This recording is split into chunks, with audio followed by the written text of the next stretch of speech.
I'm making this video to talk a little bit about visual movement in your photos, and I'm also going to do a quick demo of doing some editing. So I downloaded two photos from each of your Elements and Principles assignments, um, and I'm in Photoscape 10 and I'm in the viewer right now.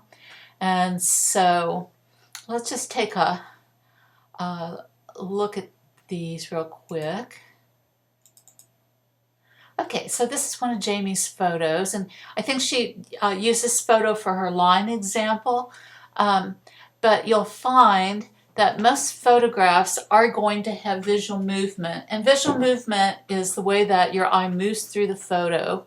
And so in this case, I think our eye kind of comes through and follows these larger branches around and kind of curves back. And for me, I think this part of the photo here is the focal point, just because it's a little bit different. It's in the center, and all these linear elements are kind of pulling our eye back to that photo. So that's one example of how visual movement might work. Visual movement is really important in composition because it's how our eye moves through that photo. We don't want our eye to get stuck in one place. We want our eye to go to the focal point, and we don't want our eye to be drawn out of the photograph. So landscape photos are often perfect for visual movement because you'll have like some kind of element like a path or a river that our eye wants to follow along. And so our eye wants to follow the water along and come through and follow around. Now I'm going to come back to this photo and show you a little bit of editing on this because I thought this photo was a little bit dark. And so this week and next we're starting to get into editing, so I thought this would be a good chance to just look at some changes you can make. And this is one of Magda's photographs, and here we've got these lovely organic forms of the flowers, and this narrow depth of field, so our focus is just mainly on the flowers, and then the background is blurred out. This dark shape back here really works very nicely to throw the flowers in contrast and really makes them show up. So yeah, and for this photograph, I think my eye wants to again kind of come in, and you'll find with many paintings and photographs and drawings that our eye wants to kind of come in this lower left-hand corner and kind of move through, and our eye will go to different parts of the photograph, but I think this is our focal point right here. And of course it's the part of the photo that's the sharpest, and so wherever you have sharp focus, that's going to tend to be where the viewer's eye is going to be drawn to. So we generally want our center of interest then to be in focus. And then one more photograph of the classroom here, and this photograph, again, you notice how our eye kind of pulls in from this lower left-hand corner. And for me, I think this computer model is the center of interest, but you might disagree with me. We can all have different ideas about how this works, but you've got these kind of straight lines set up with the way that the computers are lined up, and so our eye wants to follow those around and move through the photograph. Also, this change of value from dark values to lighter values causes our eye to move. But then we get here, these vertical sections in the window kind of work as what we call eye stoppers to kind of stop our eye from zooming back out of the picture and make us kind of go back through. So just a different way that we might find visual movement working.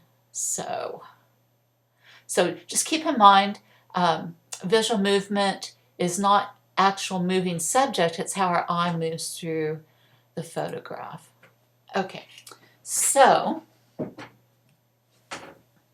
and as you look at these photographs, I'm sure you've become aware as you've gone through this assignment that every photograph is going to have a number of different visual elements and principles in there. So, so we just kind of have a vocabulary. So let's look at this photograph.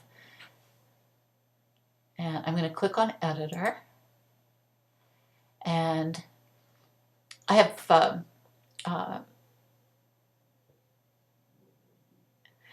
the first thing that I always do when I edit is I crop and I straighten. So we're going to assume that this photograph is cropped the way that you want it and you've got it sized the way that you want it.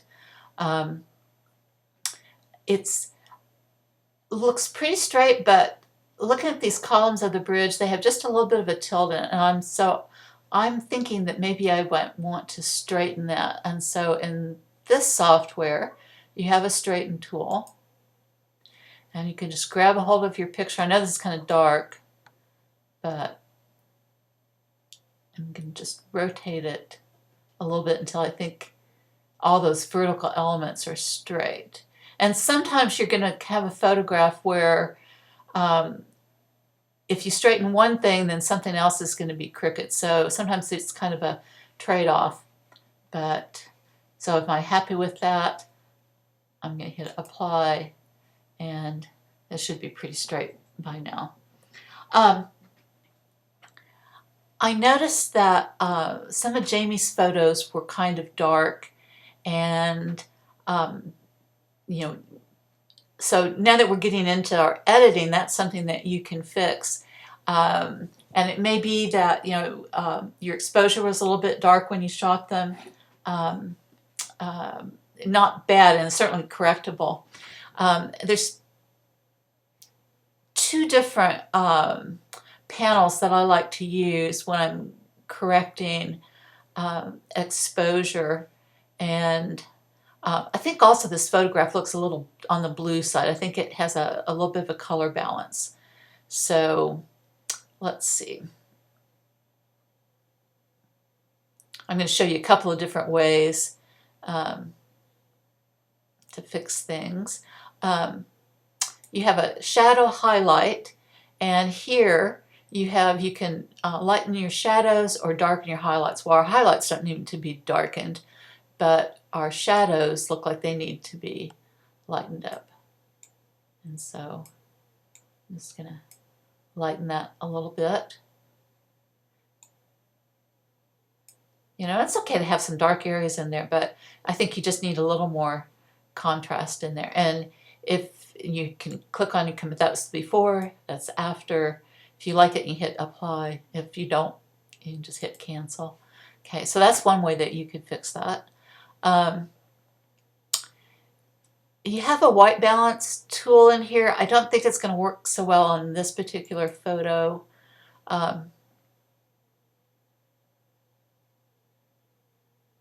We don't have anything in this photo that's supposed to be a true white. So let's just say that that was supposed to be true white. Well, and it did actually fix that. That was before. So you can see how the browns and the grasses and the water's got a little more green in it.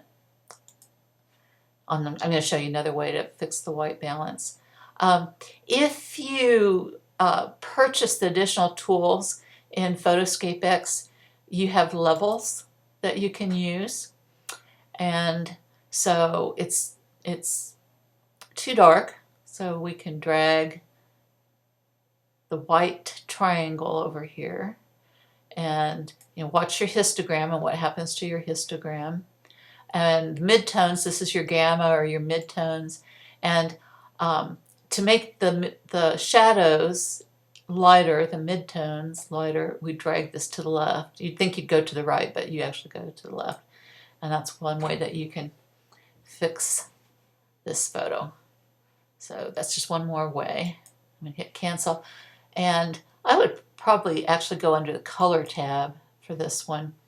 And first thing I might do, because I know that the exposure is too dark, so I might just go in here and correct the exposure. And then you can go in and adjust things more. It's too blue, So I'm going to drag the temperature slider to the left to make it a little more warm. And might want to make it a little sharper. You can drag the clarity. I want to lighten the shadows up a bit more without affecting the highlight areas. And you can, again, go on your compare. So that was before, that was after. And so I think that that's, really some simple things to do, but that photo just needed to be a little bit lighter. You don't want it to get too light because you want to keep that kind of dark atmospheric quality to it. And you can play around with your different adjustments.